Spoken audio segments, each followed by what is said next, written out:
تجوید کے ساتھ قرآن پڑھنا کیوں ضروری ہے؟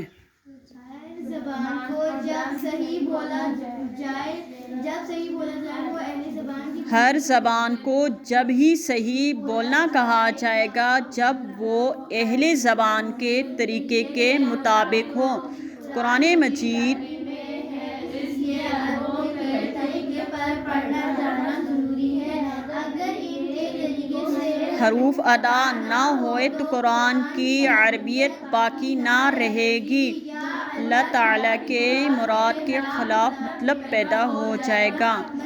قُلْ هُوَ اللَّهُ أَحَدٌ، کہو وہ اللہ ایک ہے کی جگہ قُلْ هُوَ اللَّهُ أَحَدٌ، کہو وہ اللہ ایک ہے۔ اس طرح قلب دل، کلب کتا، نصر مدد، نصر گرد، خلق پیدا کیا، حلق سر مونڈا، یعنی حروف بگڑنے سے معنی بگڑ جاتے ہیں۔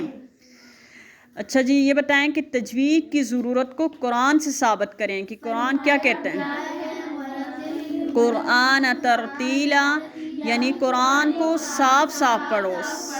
صاف پڑھنا یہی ہے کہ ہر حرف مخرج و صفات سے ادا ہو، ورنہ آواز ہرگز صاف نہ کہلائے گی بلکہ غیر عربی ہوگی۔